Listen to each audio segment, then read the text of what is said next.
on things to vote about.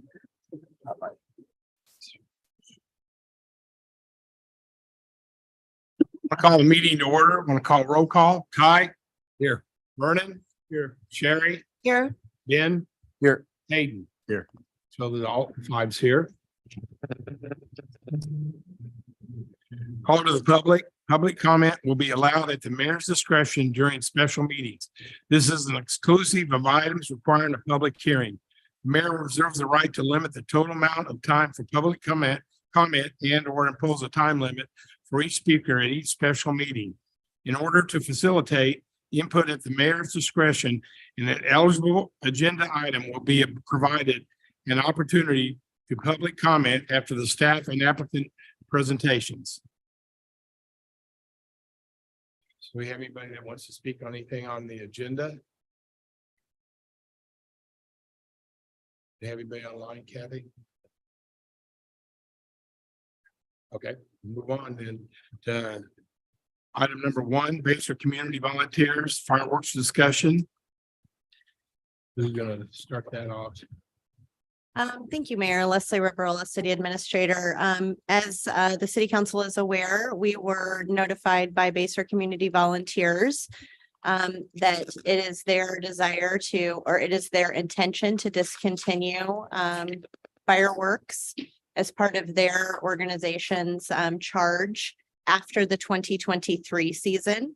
We spoke about this briefly a few months ago.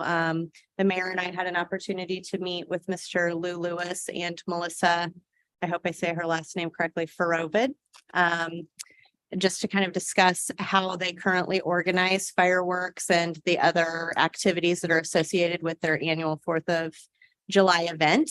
There is a letter in your packet related to the decision behind the Basehor Community Volunteers decision to discontinue the fireworks. We've been very fortunate as a community that Mr. Danny Derringer has volunteered his time for free. He is a licensed, I'm sure I'll get it wrong, pyrotechnician. Is that right? I don't know what the right word is. But he's going to retire from continuing to offer his time and talents from that service. So the question really for this body to consider is whether or not that fireworks is something that the city desires to be in the business of. Just as a couple of pieces of information, the city has not participated in any way from an organizational perspective related to the structuring of the fireworks or that community event. Several of you may have participated in the event as participants, but that is not a city-sponsored event today.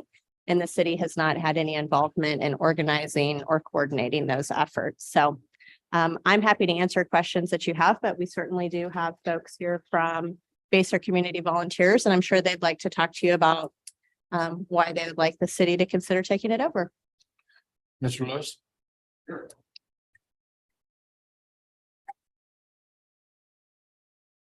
As most of you know, Danny Derringer is here with us tonight. And Danny, over 35 years, has shot off the fireworks for Basehor Pride and now Basehor Community Volunteers. And he's done that free of charge. All we've ever started with is getting money for the fireworks itself, which Danny works with the company that sells the fireworks. He gets a license for it. He gets the insurance for it and everything like that.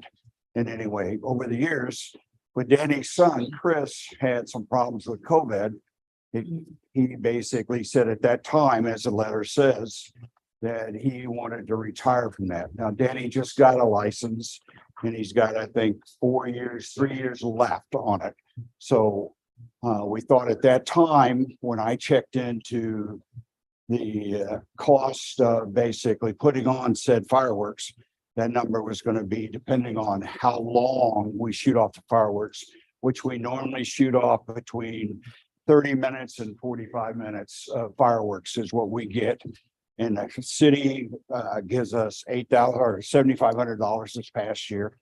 And we've been able to furnish the city with a nice fireworks display. I don't know how many of you come, but anyway, it's a very nice one. And so at this point, we just decided that the outcome of that and the amount of money that was going to be put up in our organization doing it, plus most cities around you basically have taken on that responsibility for years. So we've been doing this for quite a while. Pride's been in, Base Pride started back in the nineties, late nineties. And, we felt at that time, that we needed to make a change. And that's why we wrote to the city stating our purpose and everything like that. Danny and I talked.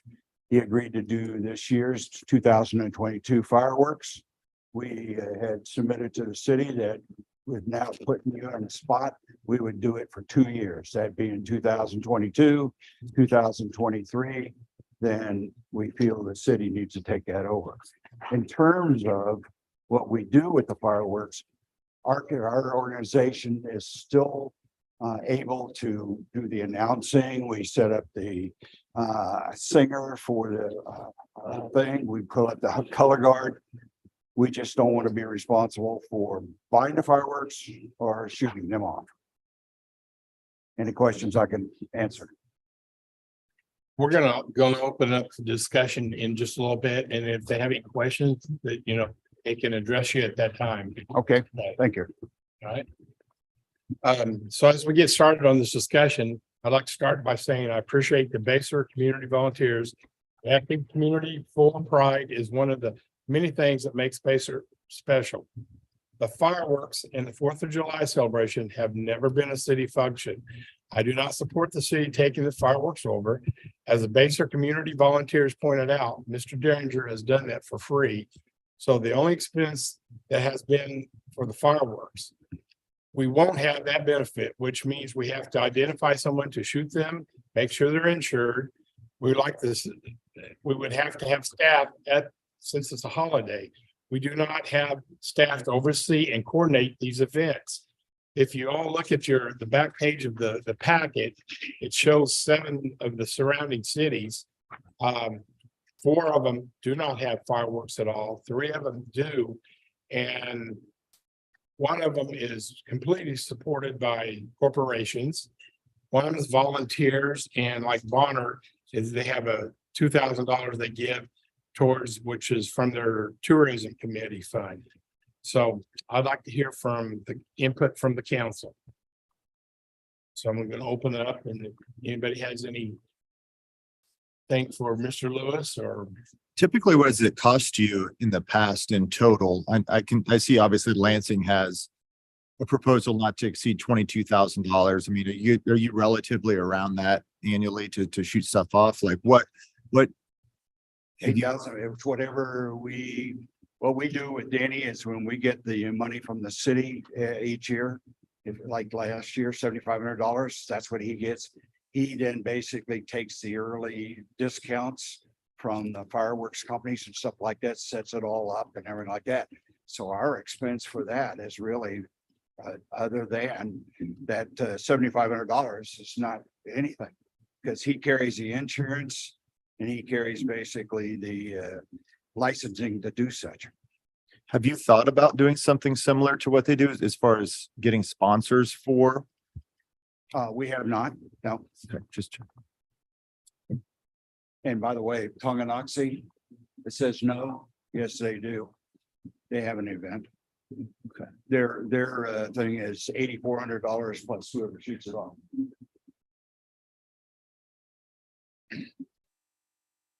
Anybody else have any questions? I'm just gonna step in and, because I just read this, 3 or 4 days ago. To me, we're already donating 7,500. We're carrying most of the cost of this. I think it's at least a worth. Let's do the homework and see what would it cost to hire somebody to do this? What kind of total bill are we looking at? What's liability insurance? I mean, if we're going from 7,500 to 10,000, is that much of, we're already at 7,500 and already sponsoring and supporting. So to me, let's at least kind of have the facts for what are we really deciding on here? Is this $10,000, $12,000, $15,000 discussion? To have something to make some decisions on. Okay. From a community spirit, Dacer, it's cool and we have our parade and we're small town, hometown. I like all of that. So no, I don't want to see this disappear, go away at all. So let's, if we can just put together some quick numbers and facts, and what are we really looking at?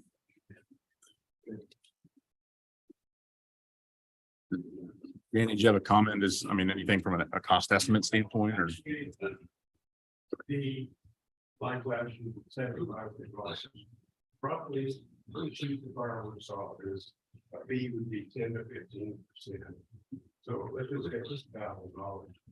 So for that 7,500, we're actually getting $8,500 worth of fireworks because of my team donating their services. We carry a $5 million policy. We have all of that. In training. I am training some new ones who they're talking about being able in 2-3 years, taking it over, taking my position. So I think that we, if say 2024, we would have, and I'm relatively sure they would donate their services, their local people. So. And I think he's really light on the 10 to 15%, because when you really go out, and get some of these people, when I've checked it out, it's been a lot more than that. So he's been really gracious in donating that back for us. And we do appreciate that. No, definitely. Absolutely. Now, what about a location? You know, it's usually been at the high school. So would the city, if the city takes us on, would we need to look for a new location? And then what would that location be possibly? That's another thought too. It is, at some point, I think that Danny, in explaining that, there is an air type deal. There's, Basically, for our fireworks year, it's a 6-inch shell. We need to have a 1,200-foot circle. And we're getting real close. And my suggestion was maybe we could have it at 50 trees. Because we got plenty of room there. I checked it out. I don't know how that works out with everybody's plans, but I think there'd be enough parking. But we are getting, I worry about the fallout Right? and the winds blowing and sparks, so. But we actually need a 6-inch shell, 1,200-foot circle. Are you gonna be able to shoot them off up there this year since they've added in 2 new turf fields? Well, that's the thing, it's, the fireworks are aware of how much artificial turfs up there. And, you know, we do have fire department, which they do a fantastic job of keeping things under control. We had a few little small fires that happened, but they've always been right on the spot and take care of it. But it worries me at the school with all the new fields they have. Right. I guess another question I might have, you mentioned you had trained individuals. And that they might continue to be interested. I mean, is that something that they would volunteer? They want a stipend or, you know? I have 2 local people that I'm training now, and I told them how this has always worked. How, you know, we volunteer for this, and they helped me this year. They have to have 3 complete shoots and then take the fire marshal and take a test and speak. But as of right now, we seem willing to do that. So, you know, and I'm always going to be. It's in my blood. I have a hard time getting it. But I'm always going to be there to advise, Robert.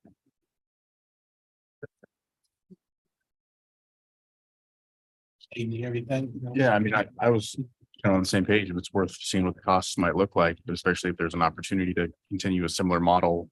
And even if it's, maybe reduced fee, right? If they're not interested in fully volunteering, but something that we could get just a slight increase of what our current costs are and still have a good show, I think would be something I'm interested in. Well, could have thought even be a mix of city and local businesses that might have an interest in some small donation or, community service time. I don't know. I'm just, thinking of maybe how to share the change, with maybe not just the city, but other organizations in town. Basically, community volunteers engages small businesses for other activities, right? The Fall Fest or. We do it for the food trucks and for the parade and stuff like that, the expenses. That's how we pay for that.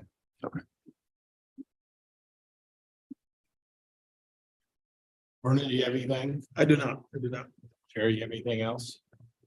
No, I think I might be interested though, like the other two council members said, and pursuing a little more information and I have attended before and it is beautiful. You've done a wonderful job, so. In? Good. Oh, no, I'm good. Okay. Well, Yes, sir. sir. I remember in the Army, I was in air defense artillery, and those rounds get pretty loud. And if we got veterans that are here in the city, they might have some concerns, some noise concerns, flashback concerns, that would be my only comment about any kind of fireworks. To date, we've not had any complaints in that area at all, but none whatsoever. And I am a veteran also. Yeah. And I've seen enough action. Yeah, I'm just thinking back to air defense artillery, and that was stuff that was just really loud and. It gets pretty loud. I mean, if you've been out to the fireworks at all, there's other concerns around in the neighborhoods firing off fireworks all the time. We have somebody among our midst that fires off a lot of fireworks around here too. So, it doesn't seem to bother them. But, people spend a lot of money on those fireworks, I tell you that. Anything else from anybody? The staff, have any questions, Mr. Lewis? I don't think staff has questions. I think we understand that the charge is to go back and collect more information about the potential cost of having somebody assist with that and also insurance. And once we have that information, we'll put it back on another work session agenda and have the Basehor community volunteers come back and continue this discussion. We have about 18 months to figure it out. Thank you. Thank you. Thank you. Moving on to item number 2, Basehor Connected Projects Update, 155th Street improvements and 158th Street parallel pedestrian improvements, Metro Green Trail. Thank you, Mayor. City Council, Maddie Waldeck, Assistant City Administrator. If we could toggle over to the presentation. Thank you so much, Cameron. Tonight, we're here to provide an update on the Basehor Connected projects. That's 155th Street improvements and then the 158th Street trail improvements, what we refer to as the Metro Green Trail project. On this first slide here, you have a conceptual drawing of what the roundabout at 155th and parallel might look like. Just kind of wanted to provide that dreamy drawing on this first slide for the governing body. Next slide, please. As a reminder of these two projects, we have a map on the left-hand side that sort of shows all the different projects that we have happening in that particular area and showing the connectivity. So we have the Civic Campus project that's highlighted in that gold. We have the very small orange dot that's the side of the Tomahawk Park, which if you saw on Facebook today, we had some really great aerial shots of the progress, which is really exciting to see. And then we have highlighted in green is the 155th Street Improvements Project, starts just north, right about where the post office is, and then continues down through that area that's highlighted in green. It does include a roundabout at 155th and parallel, additional turn lanes as needed, primarily in front of the high school to help with the high school traffic and the flow. It does include a 10-foot wide multi-use path along the west side of the roadway, and then a 5-foot wide sidewalk on the opposite side of the roadway. And then the 158th Street parallel trail improvements, also known as Metro Green, is highlighted in that blue. This is a trail only project. So the rest, 155th Street is roadway and then trail. That what's highlighted in blue is just trail improvements. And it's a 10-foot wide multi-use path on the north side of Parallel Road. It connects with the improvements at 155th Street. And it continues down to 158th and then continues all the way down to Garden Parkway. And then you can see it crosses 158th Street through the site of Tomahawk Park to provide connectivity to 155th Street. So it's a really kind of a nice loop of connectivity there for our residents, for walking trails or biking trails or things of that nature. Next slide. Just a breakdown of the fundings, the funding mechanisms and the grants that we've received for this project. So the project estimates that were just updated for the trail project, it's 3.9 million. For 155th Street, it's 12.25 million. We were very fortunate to receive a large amount of external dollars for these two projects. For Metro Green, we received $500,000 from the Mid-America Regional Council. For 155th Street, we are awarded $7.4 million. For 155th Street. Also for 155th Street, $2 million from Leavenworth County. So we have a total project cost of a little over $16 million for these two projects. And we received or been awarded just shy of $10 million in external funding for these projects. So for every $1 that we spend on these two projects, 62 cents comes from external funding, 38 cents comes from city taxpayers. So we're really excited about that. Next slide. An update on the timeline. We are entering the end of the preliminary design phase. We've had a couple public meetings. We've had some opportunities to get feedback from residents. We've met with the Kansas Department of Transportation. Olson, Paul Moore is available on Zoom if you have any questions for him as well. They've been hard at work on surveying, geotechnical work, all those sorts of due diligence, things that need to be done in the preliminary design phase. We are entering the final design phase, and part of that is the appraisal and right-of-way acquisition, which is the subject of this presentation. In October of 2023, we'll start the pre-construction. That's when we'll start advertising for the project. We'll put things out for bid, do bid openings, bid tabulations, and then finally slated for construction starting in January of 2024. Next slide. So because we are a recipient of federal dollars for this project, we do have very strict federal right-of-way requirements. It's commonly referred to as the Uniform Act. And the general process for right-of-way acquisition when you have federal dollars is to determine the fair market value of the property. And we have hired an appraiser, an independent appraiser, to work with the property owners for this leg of the project. We are also hiring a review appraiser, which is not required by the Uniform Act, but we feel like it's a really great just extra verification of that work because we think it's incredibly important. Second step is to offer just compensation. Third is to negotiate the acquisition. And then the last phase, if all attempts to negotiate an acquisition fail, then it may be necessary for the city to exercise eminent domain. Eminent domain is the process that the city can go through in order to obtain private property for public use.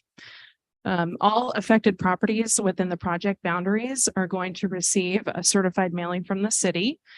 And that's going to include information about the project, an introduction of who they can contact, some contact information, maps and exhibits that are specific for their particular parcel.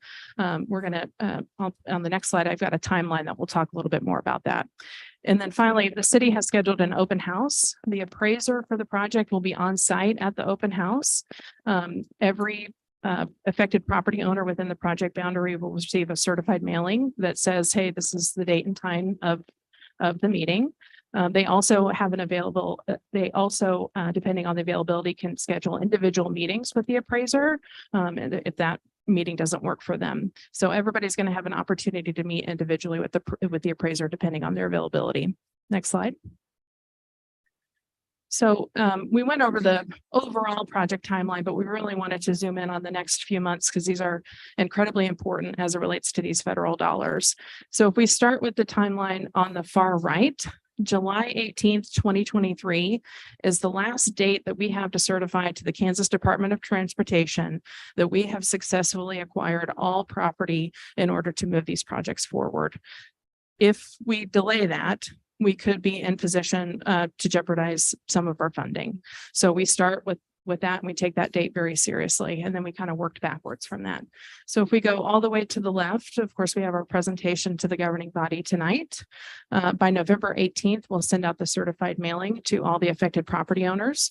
For 155th Street, it's 50. For Metro Green Trail, it's 8. So less than 60 parcels that are affected by these two projects. On December 6th, we will have the Baser Connected Open House from 5 to 7 p.m. at the high school CTE building.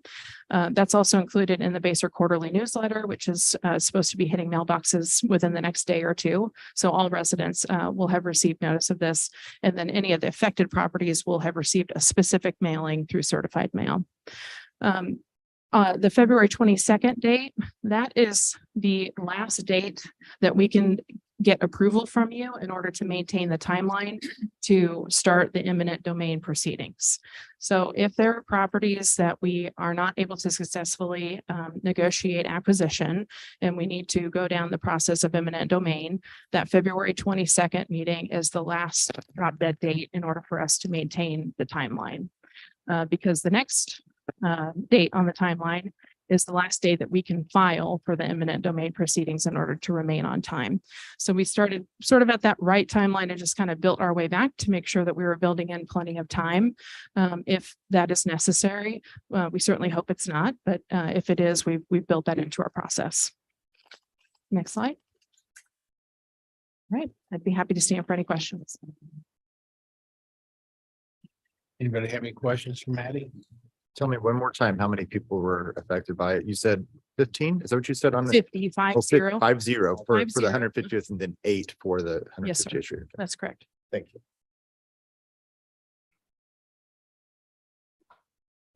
There's been a lot of work put into getting us to this point. And we have to make sure we check our boxes. We have to make sure that we don't violate any existing known rules and regulations. So therefore, this is a cautionary thing for everybody. We really need to have the professional staff run this thing through. So that means that even as a city council or any other elected official, if we don't know what we're doing, we need to step back. Let the professional staff do their thing. We don't want to lose this because we opened our mouths and said something or did something that's outside these guidelines. It's just too much of an important project for us to lose it because, and I think you heard me say this earlier, Maddie, just because we can say something, don't mean we need to say something. We need to leave it to the professional staff to see this process through. Thank you, sir. Anything else, Vernon? That's it. Okay, Sherry? Yes, sir. Pat? Nope. Hey, Be nice to get it moving. Maddie, great job. Thank you, sir. Appreciate Good job, Maddie. Thank you. Moving on to item number 3, resolution 2022-52 2023 pay plan. Thank you, Mayor. Maddie Waldeck again, Assistant City Administrator. The resolution that is in your packet is approval for the pay plan for 2023. This included a 3% cost of living adjustment that was approved in the 2023 budget, so it's already accounted for in the budget. We do a separate process for the pay scale, just as a matter of transparency through the budget process. And so that's the information that you have in your packet. It's the existing positions that we have in our pay scale, applying that 3% cost of living adjustment that was included in the 2023 budget. And I'd be happy to stand for any questions. Anybody have any questions, Maddie, on this? No. With this being a special session, we can vote tonight, can't we? Yes. You may. Mr. Mayor, I move we approve resolution 2022-52. Have a motion. Do I hear a second? I'll second. We got a second? Call for a vote. Ben? Aye. Sherry? Aye. Vernon? All right. Ty? Aye. Hayden? Aye. Passes 5-0. Moving on to item number 4, executive session. Mayor, we are requesting an executive session and I believe Councilman Garber has that motion. Mr. Mayor, I'd move that the governing body of the city of Basel recess into executive session for the purpose of discussing personnel matters of non-elected personnel to protect the privacy and rights of such individuals pursuant to KSA 754319B1. Present will be the governing body, city administrator, city attorney, special counsel Michelle Stewart, employment consultant Dennis, Dumovich. thank you. And if requested, Assistant Super Administrator, City Administrator Maddie Weldeck. The governing body will return from executive session no sooner than 45 minutes or 8:15 PM. Hayden, I'll second. Second. Got a second? Take a vote on it. Vernon. Aye. Sherry. Aye. Aye. Aye. Ben. Aye. Hayden. Aye. Passes 5-0. Okay, we will go to the back so that if there's anybody from the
Thank you very much. All right, you are unmuted and you may accept a motion. Mr. Mayor. Mr. Mayor. Hot mic. On. Mr. Mayor, I would make a motion that we adjourn from executive session and I forgot my word, and reconvene into regular session at this time. With no Having taken action no having been taken at executive session. This is Hayden. I will second.